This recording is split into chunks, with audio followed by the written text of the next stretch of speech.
I think it's time for this toxic, binary, zero-sum madness to stop. We're not an imperial power, we're a revolutionary power. We are no longer in a world where you can plot out moves statesman to statesman like a chessboard. You don't know anything about my background or where I came from. It doesn't matter to you because fundamentally I'm a mean white man. We can't do this to the next generation because America will cease to exist. Welcome to the Munk Debates. Every episode, we provide you with a civil and substantive debate on the big issues of the day. Free of spin, focused on the facts, and animated by smart conversation to arm you, the listener, with enough information to make up your own mind. Today's debate, be it resolved, the end is in sight for fossil fuels. The future of energy is renewables.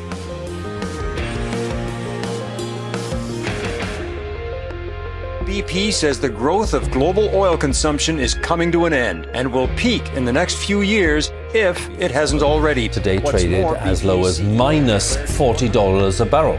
It's the first time the price has turned negative in history. It led to a day of chaos in the oil market. So let's talk Governor about Newsom came out swinging today. He wants to ban the sale of gas-powered cars and trucks by 2035. And that's why today I'm releasing my plan to mobilize millions of jobs by building sustainable infrastructure and an equitable clean energy future. Hello, I'm your moderator, Rudyard Griffiths. Well, it seems that the way we've powered our civilization for 2+ centuries, using hydrocarbons, is on the way out as we embrace a green energy revolution. This is the CEO of BP, British Petroleum, Bernard Looney, talking about his company's strategy for the future. We intend to reimagine energy so that we do so for the good of the planet and in a way that improves people's lives. Fossil fuel proponents say the claim that a carbon-neutral future lies just around the corner is wildly wishful thinking that doesn't take into account renewable energy's infinitesimal contribution to current global demand. Moreover, most green energy is incredibly difficult to store and transmit in ways that modern economies need, raising questions about whether hype has replaced common sense when it comes to replacing hydrocarbons as our dominant energy source. But even by 2040, all renewables combined are only estimated to make up around 19% of the global energy mix. Natural gas experiences the largest demand growth, and oil is expected to remain the fuel with the largest share. On this installment of the Munk Debates, we challenge the essence of these arguments by debating the motion, be it resolved, the end is in sight for fossil fuels. The future of energy is renewables. Speaking for the motion is Ramez Naam, energy innovation advocate and co-chair for energy and the environment at the Singularity University. He's also the author of the award-winning sci-fi Nexus trilogy. Arguing against the motion is Mark Mills, senior fellow at the Manhattan Institute and co-founding partner of Cottonwood Venture Partners, an energy tech venture fund. He served in the White House Science Office under President Reagan. Ramez, Mark, welcome to the Munk Debates. Thanks. It's a pleasure to be here. Thanks for having me. Well, I'm really looking forward to our conversation today. You know, the future of energy has been really brought into a kind of an intense spotlight with the COVID-19 pandemic. We've seen wild gyrations in energy markets.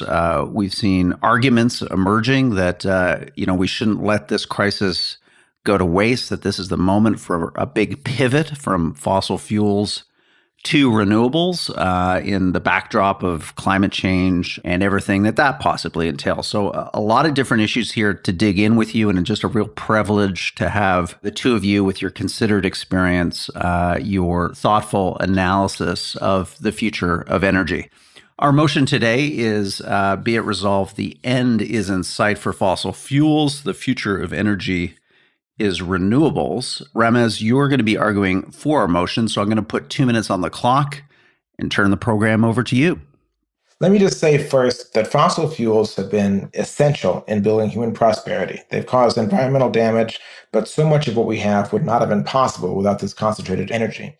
Nevertheless, the end is in sight for fossil fuels. That end started with coal. The world's consumption of coal peaked in 2013 and is now on a secular decline, and it has plunged nearly to zero in the UK and has fallen by half in the US. The next fossil fuel to be disrupted will be oil, which is either at or very near to its all-time peak in global consumption before it too begins its secular decline. And the last fossil fuel to be disrupted will be natural gas, which will still grow for some time to come.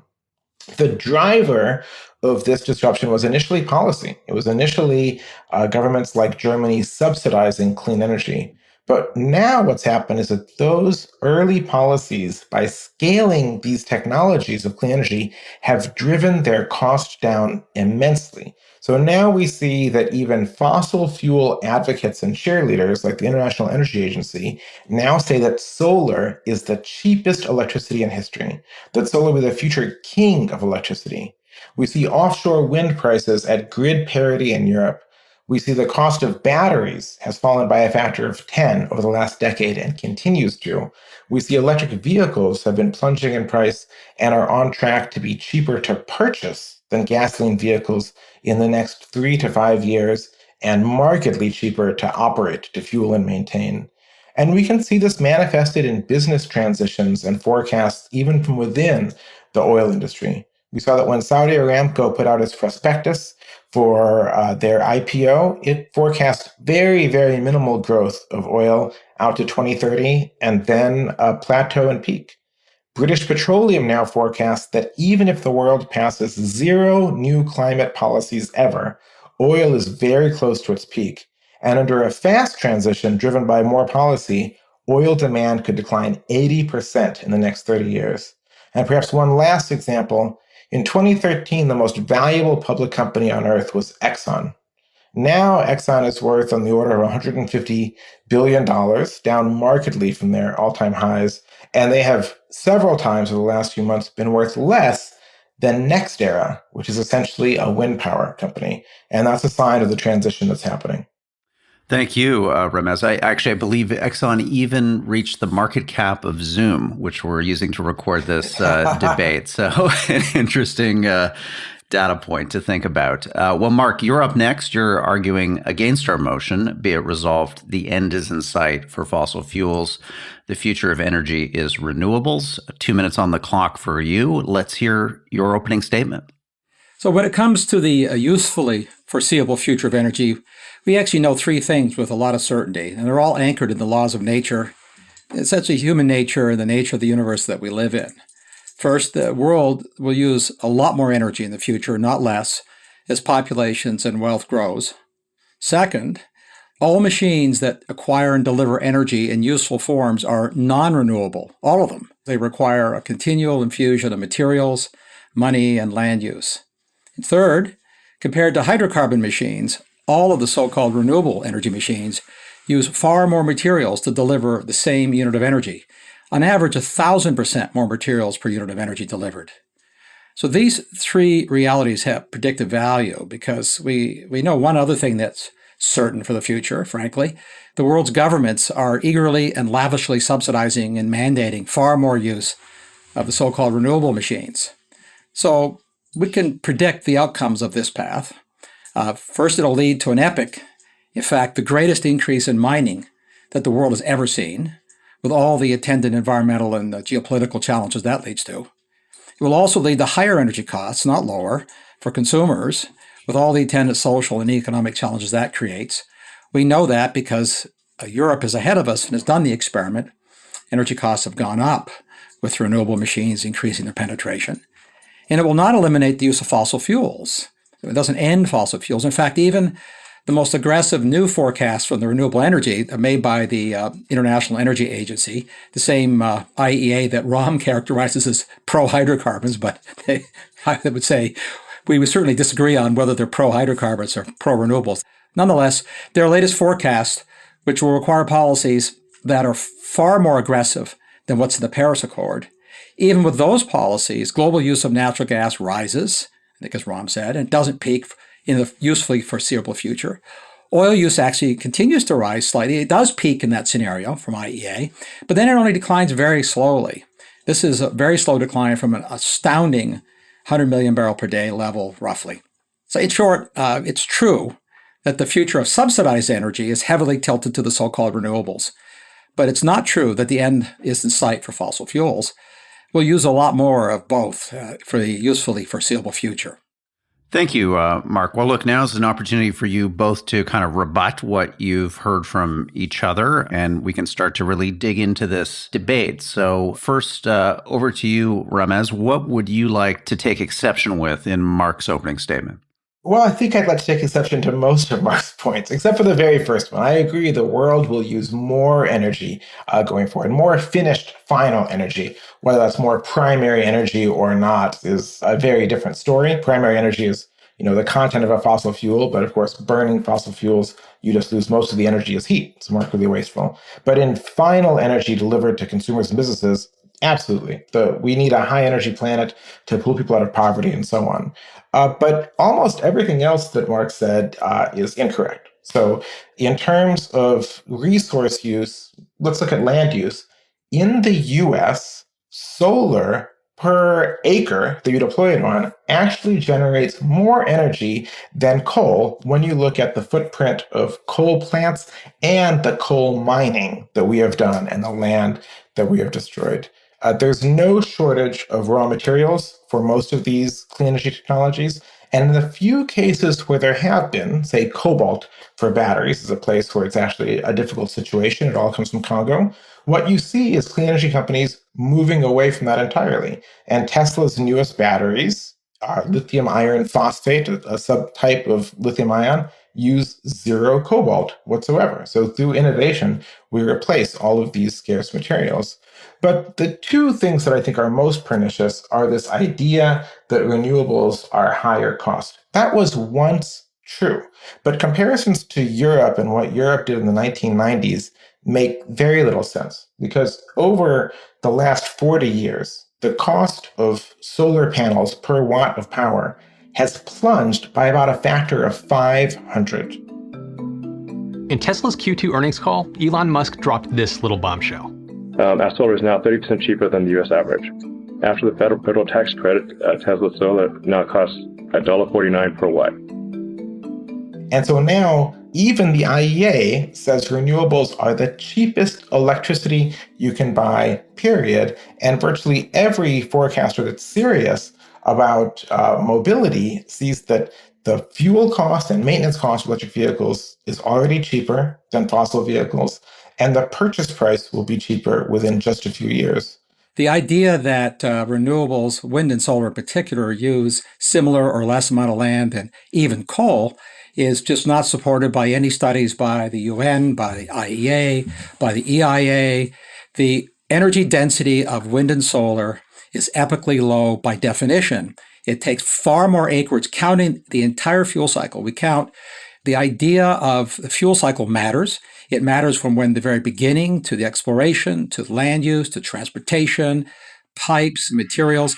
All these things are counted in the analyses of acres per unit of energy delivered. It is indisputably the case that wind and solar, to deliver the same kilowatt hour, use 5 to 10 times more net surface area of the Earth. It just does. Well, it's quite disputable, actually. This data is also indisputable. The quantity of iron ore, steel, concrete, material use per unit of energy delivered is higher. It's not lower, it's not the same. It's higher by a factor of 10,000%. These are not disputable. What is These true? are very disputable, and they're quite deceptive, actually, because you're not counting the volume of fossil fuels themselves. Ron, I just said we were counting all of the inputs. No, you're really not. Coal is a straw man, first of all, because it's a surface mining, and nobody is comparing or proposing to run the world on coal, except in a lot of South Asia, where China is building 300 gigawatts of coal plants. But comparison of metric and merit that matters is with oil and gas. And there, the land area used per watt hour delivered is 1/5 to 1/10, counting everything. There's no subterfuge or deception on this. No, I completely disagree. Let's have Ramez come back on this point of material use, the material inputs that have to go into a renewable energy system. How big are they, Ramez, and are they significant in terms of the environmental impact of creating that renewable energy capacity? Every industrial activity, including the generation of solar and wind, has some environmental harms. But that environmental harm is dwarfed by orders of magnitude by the environmental harms of fossil fuel combustion, both the direct pollution and the carbon in the atmosphere. But the second thing is all of these things, land use, material use, we can debate them, but they really come down to a key metric, which is cost. And renewables end up being better for the environment in every way that you can quantify it, and they are plunging in cost faster than any other energy technology ever. They are simply the cheapest energy that you can buy. Let's have Mark come back on that point, because it is a key one in this debate, the contention that renewables, forget saving the planet. When it ultimately comes down to it, they're cheaper. You're getting more megajoules, kilojoules, gigajoules, pick your jewel. But that's what renewables at the end of the day deliver over fossil fuels. Do you agree with that, Mark? Well, first, no, I don't, and it's demonstrably not the case. But let's just back up a skosh here. The idea that the material uses are irrelevant is really fallacious. But it is a fact that electric cars, for example, use twice as much copper per car. The consumption of nickel, cobalt, lithium, dysprosium, iron ore, and the materials used to make cement. This all goes up. This is something that a lot of environmental groups are very worried about around the world. What most environmentalists are worried about, the secondary effects are not associated with carbon dioxide. They're associated with mining in remote areas where it's easier and faster to open up mines. Lithium is the component of choice for today's batteries, and that's led to big lithium demand, expected to at least triple by 2025. Already, mining is eating up freshwater supply in South America's lithium-rich regions, requires harsh chemicals in extraction in North America. Then there's copper, nickel, cobalt, all with dark sides of their own. From a fundamental perspective, the absolute quantity of materials goes up per unit of energy delivered. But Mark, just help me here and help the listener. Is that true for the life cycle? I'm only talking about life cycle. The tenfold increase in concrete and steel required is the life cycle energy delivered by building a gas-fired turbine versus building a wind or solar array. All these things are always in life cycle basis because life cycles are what matters. This would be true for a car. If you count the weight of materials used to build a battery, the electric car consumes 10 times more materials extracted from the earth than the internal combustion engine does. No, this is a vastly, vastly deceptive argument. It's vastly deceptive in two ways, because it's not counting the actual materials that we extract, which are the fuels that get burnt in these objects, which is actually the most massive. Two, there is no comparison between the environmental impacts of mining, which are real, and the global systematic environmental damage from climate change. And three, the incredible water use of thermal generation. These materials that are put into a vehicle or a battery, that's a closed system. The world recycles half of its steel at this point. We recycle close to that in aluminum. The copper is one of the most recycled materials on Earth. And even lithium, which we don't recycle very effectively from batteries, when batteries are a large enough industry, we will recycle them, as opposed to what happens with the combustion of these fuels and the pollution that they put into the atmosphere. This is just nonsense. Like this, it really comes down to the environmental impacts all up of renewables are much, much better. And the cost is either better than fossil fuels in almost every location, or at the incredible pace that they're plunging is destined to be. Thanks, Ramez. So Mark, come back on this point on cost. So no, we can't come back to cost, because if you don't get the materials right, you can't get costs right. Ram said the numbers I gave were nonsense because I didn't count the consumption and the weight of the combusted materials, the hydrocarbons. Of course I did. It's not complicated arithmetic. A battery that weighs 1,000 pounds requires something like 500,000 pounds of materials be mined, moved, and processed. You can compare that to 50,000 pounds of combusted materials and associated materials over the life cycle of an internal combustion engine. It's 10 times less. counting the hydrocarbons consumed. Ram says, I didn't count that. I'm not counting the engine. I'm counting the fuels the engine consumes. The renewables consume more materials. They consume different materials, but they consume absolute quantity more. That has relevance to cost. It's the principal reason electric vehicles are expensive.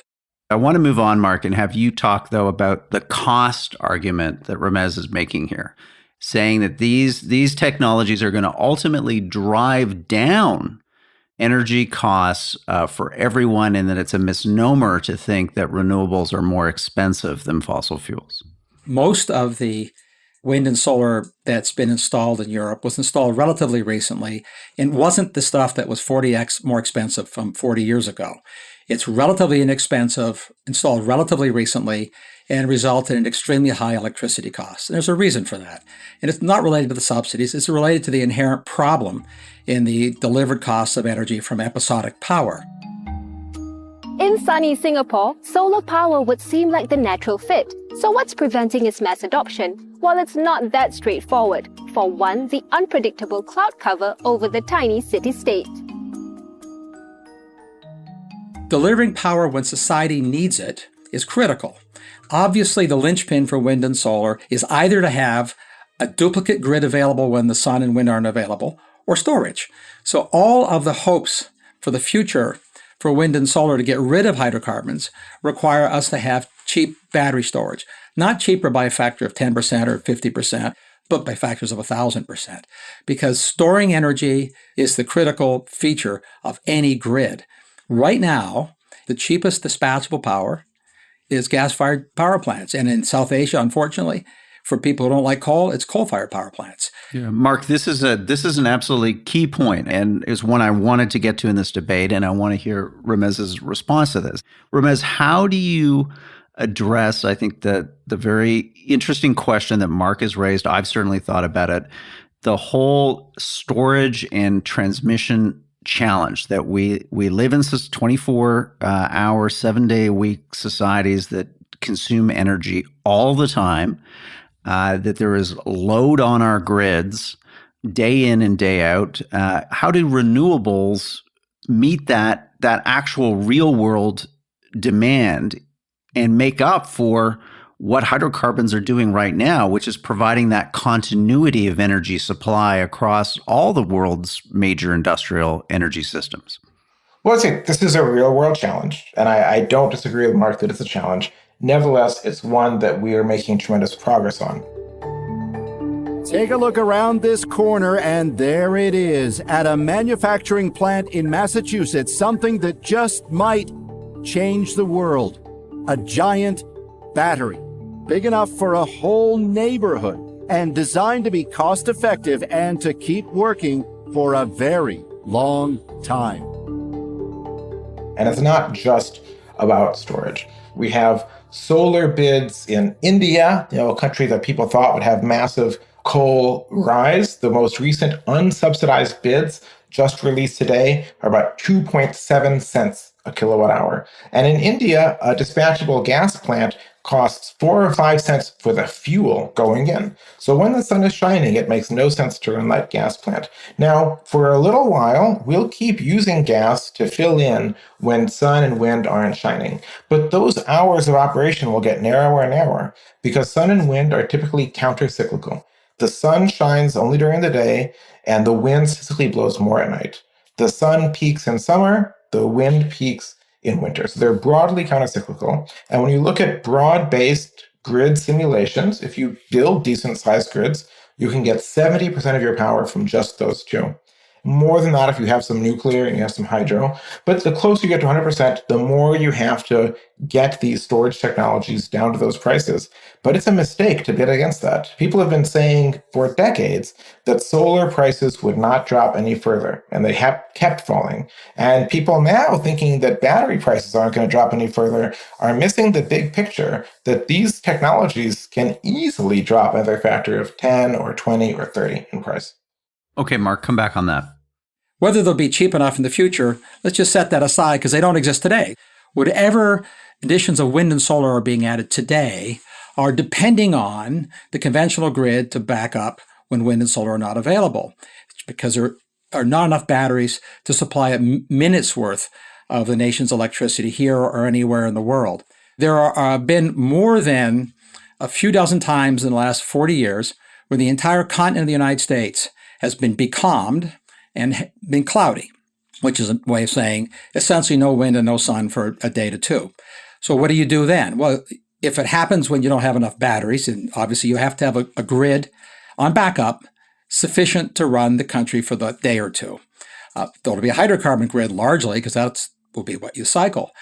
That's a very expensive proposition. So the cost of wind and solar have been going down, but what happens is you require markets to use that power, which is what's being done legislatively.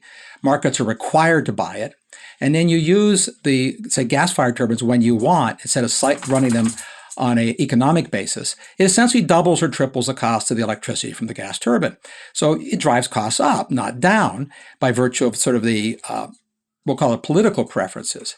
If we wanted to plan a grid for the next couple decades and be able to keep the lights on, the computers running, you need a lot of batteries. And you look at the Tesla Gigafactory, which is still the biggest battery factory in the world, it would have to run for 500 years and use all the output of 500 years of production to make enough batteries to store 1 day worth of U.S. electricity supply. These are enormous numbers. Even if those batteries were cheap, it's an astounding quantity of material needed to meet that kind of goal. That's why I say for the usefully foreseeable future, we're not going to see that happen. We're going to see a grid that has lots more wind and solar and will depend on, depending on where you are in the world, gas or coal mainly. In some parts of the world, it's actually oil-fired generation that's being depended on. And that will lock in very significant uses of gas and oil and, frankly, coal in the Asian countries for a very long time. But when I say a long time, I mean decades, not for all of human history, but for decades. That's meaningful if you're in a policy planning or an investment world. It's meaningful because it keeps society running. Okay, Ramez, come back on that. Can we ever get rid of those fossil fuels that would then underwrite the security of the green renewable power generation for a complicated economy like the United States? So today, gas is that fill-in. It's a very flexible energy source. It's got half the carbon emissions of coal, and it ramps up and down with renewables very easily. We have a study that has 36 years of 5-minute resolution weather across the US and 5-minute resolution electricity use. And what that study says is that with roughly 12 hours of storage, and solar being the number one source of energy on the grid and wind number two, you can meet 99.99% of the country's energy use over that 36-year period.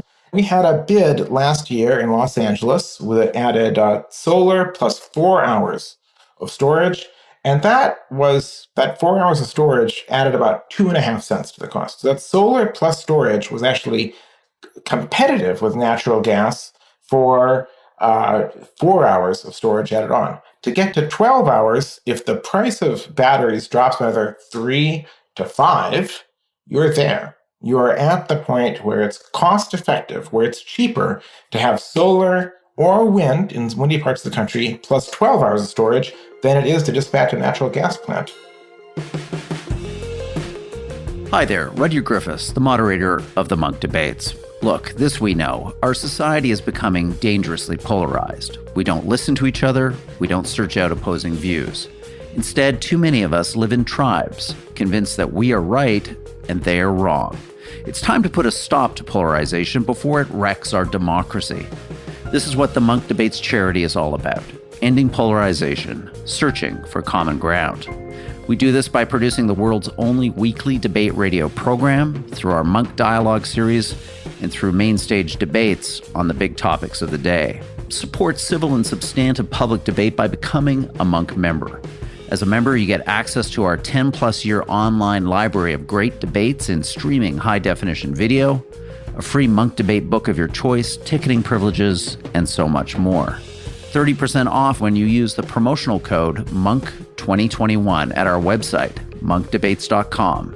Again, that promotional code MONK, M-U-N-K, 2021 at monkdebates.com. Join now and help fight the polarization of our democracy. Now back to our program.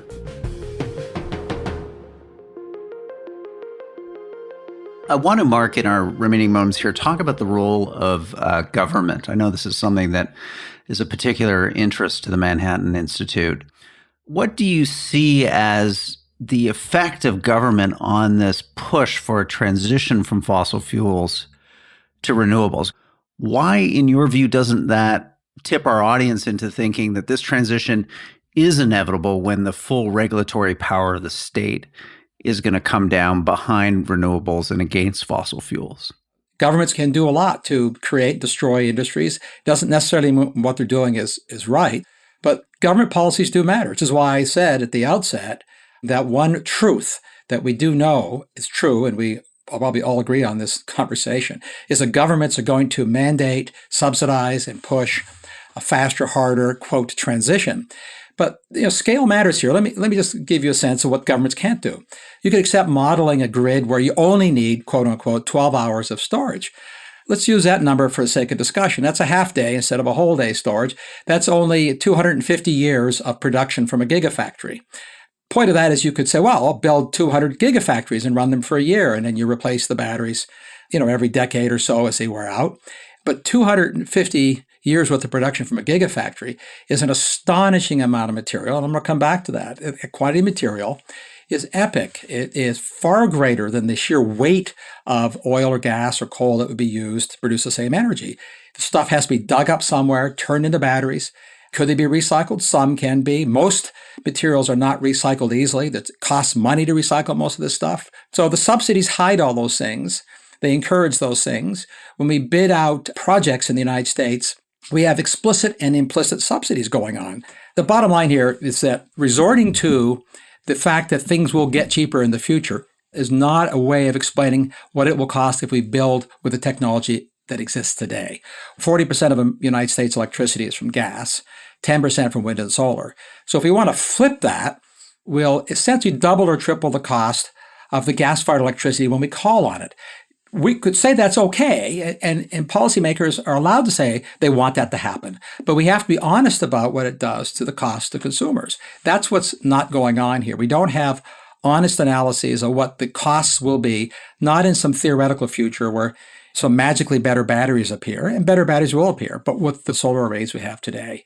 It will make the grid more expensive, less reliable, more difficult to manage. Well, two answers. First, every mining company, and I talk to these mining companies extensively, companies like Rio Tinto and so on, they are all going electric in their mines as rapidly as possible to reduce cost. That is a big push that you will see.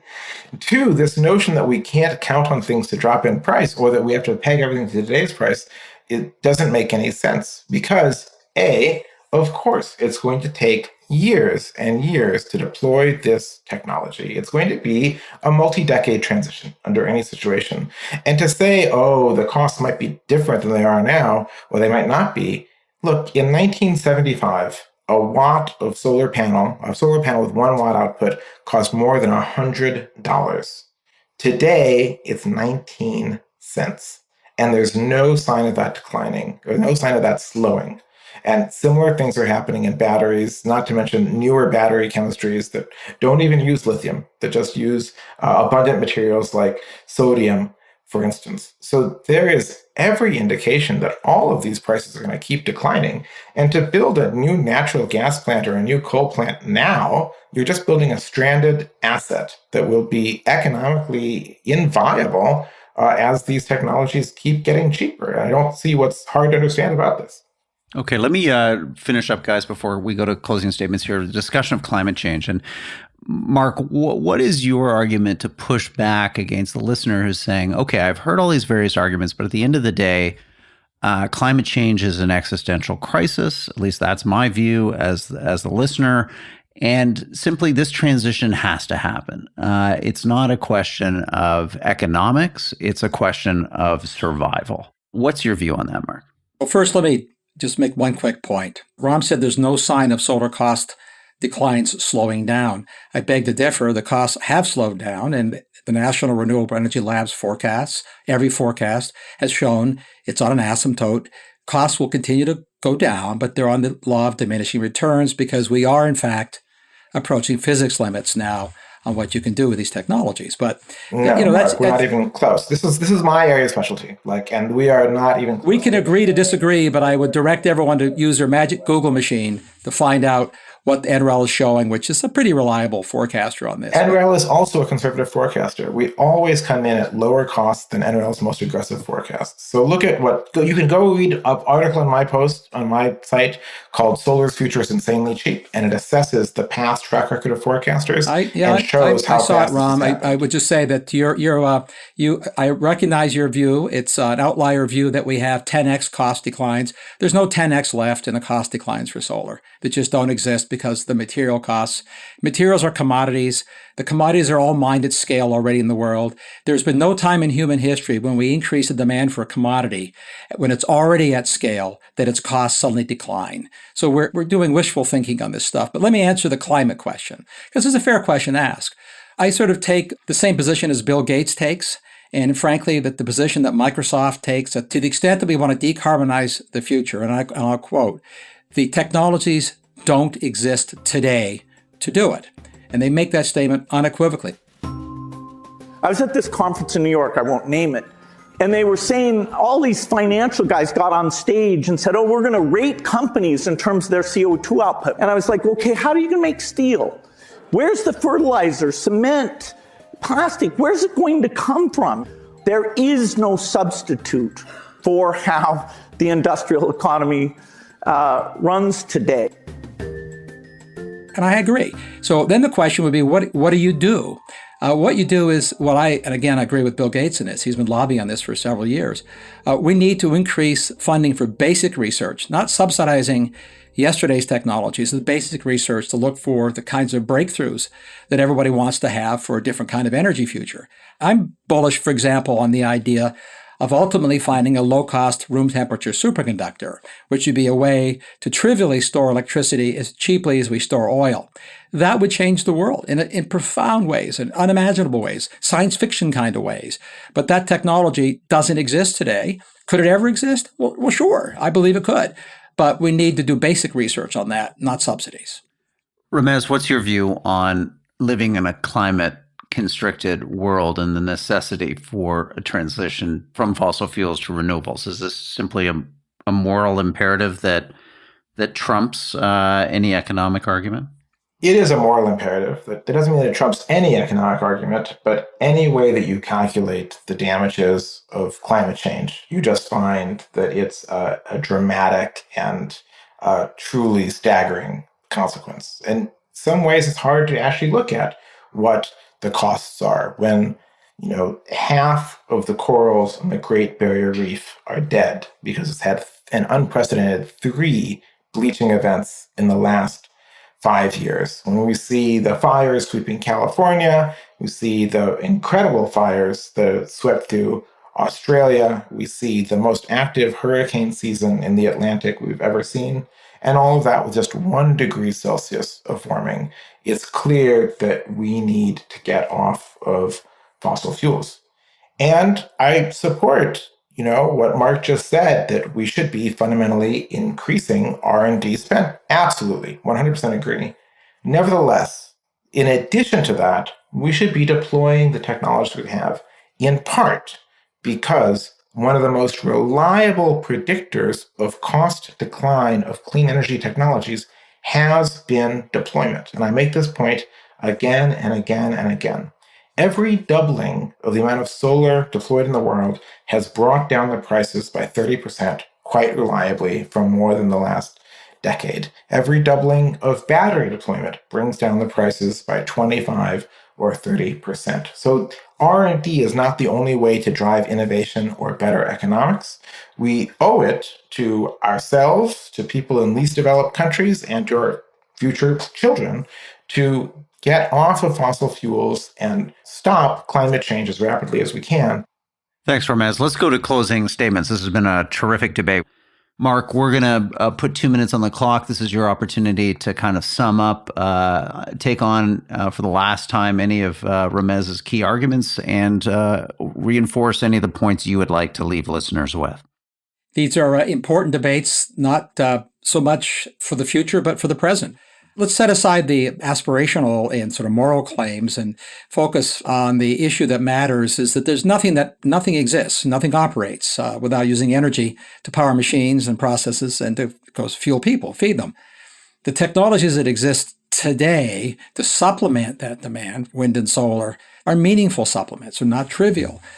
We're at barely a few percent of the world's energy coming from wind and solar today. We'll increase that probably tenfold, in my view, which is an astonishing increase, but it doesn't eliminate the use of cost-effective hydrocarbons. In economic terms, the foundational energy productivity of the world has skyrocketed, and what that's done, and that's the core reason that humanity's had more time and money to do other things like healthcare, education, and entertainment. And the critical thing here is we haven't finished inventing new ways to consume energy. So the demand for energy, I think, in my worldview, which is different than a lot of forecasts, is much more robust than what most forecasters put out, simply because of the unexpected demands that will come from new things that society will want. I'll give you a couple of obvious examples. The digital economy, the cloud, has been growing. It didn't exist 30 years ago. Its infrastructure globally uses twice as much electricity as the country of Japan. And that we have just begun building out. We need to fuel it. We need to fuel it reliably. It has to be run 24/7. And it will use a lot more energy and electricity in the future than it does in the present. One other example is the infrastructure of manufacturing pharmaceuticals, which is a timely industry. That industry is going to grow. It's not going to grow just because nature will keep throwing viruses at it. It will grow because it's become wealthier. We care more about things that can make us healthier. Pharmaceutical manufacturing is 10 times more energy intensive than manufacturing almost anything else that we build in the world. There's a lot more growth and demand for that than almost anything else other than the digital domains. Forcing the use of more renewable machines on the world by mandates because of a putative future long-term costs and to make the world today less productive than it is, and by that I mean energy productive, is a formula for economic and social disaster, frankly. We're going to increase the inputs of materials, increase the inputs of land, increase labor inputs to get the same output. This is anti-productivity. It's regressive, not progressive path for the future. So I don't think the world's going to pick that path ultimately. We will reach a form of peak subsidies long before we see wind, solar, and batteries get cheap enough to replace hydrocarbons. Thank you, Mark. We're going to give Ramez here the last word. Ramez, you've been arguing in favor of our motion for this terrific debate. The end is in sight for fossil fuels. The future of energy is renewables. Let's have your closing statement. Well, the end is in sight for fossil fuels. It will still take a number of decades, but coal has hit its peak and is in terminal decline, and oil is near to its peak, and then will be phased out rapidly as the economics of electrification of transport just make it incredibly more productive. At one point, renewables were in their first phase of existence, where they were entirely policy dependent, where they were more expensive and had to be subsidized. Then they entered a second phase in the middle of this past decade, where they were sometimes competitive for new power. But then you've seen a third phase, where renewables are so cheap in many cases that it is cheaper to build new renewables than here to operate coal or even gas plants. And you see this in Europe. You see it in countries like Spain. There's been a staggering surge of new unsubsidized solar being built there because the cost of electricity from these solar power plants is lower than the fuel cost going into a natural gas power plant. And on virtually every continent around the world, you see this. And so that is one reason that we will see fossil fuels recede and renewables rise. And similarly, with the incredible price advantage that electric vehicles, much simpler vehicles than gasoline vehicles have, you will see increasingly a switch over to electric vehicles. But we'll see a second phenomenon, which is that the political winds are also clear, because every large nation on Earth, effectively, and certainly Europe as a continent, certainly China, the largest energy consumer in the world, and certainly India, the rising energy consumer after China, all of these nations are committed to deploying more and more clean energy and more electric mobility because they see it as essential for either solving air pollution or reducing their extraction of fresh water, or the big one, addressing climate change. And that deployment will just bring the costs of these technologies down further and further. And that, in turn, will lead to larger and larger markets for them, which will lead to more price declines. And that virtuous cycle is unbeatable. And that fundamentally is why fossil fuels, the end is in sight for them. Ramez, thank you. And Mark, thank you too. Occasionally on this program, we have these types of debates where the format of debate is just such a powerful tool to reveal a subject, to help us all learn, to help our minds wrap themselves around these complex problems. And both of you have just been fabulous guides for us, bringing your obvious passion for this topic to bear for our audience. And on behalf of the Munk debate community, thank you so much for coming on the program. Well, thank you. And thank you, Mark, also. Thank you. Thank you both.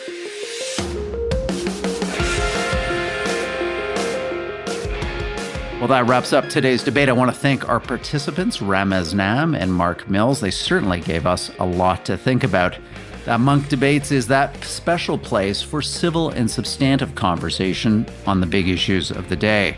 To listen to more debates on everything from climate change to religion to geopolitics to the future of human progress, visit our website, monkdebates.com. You can also find detailed show notes on today's debate.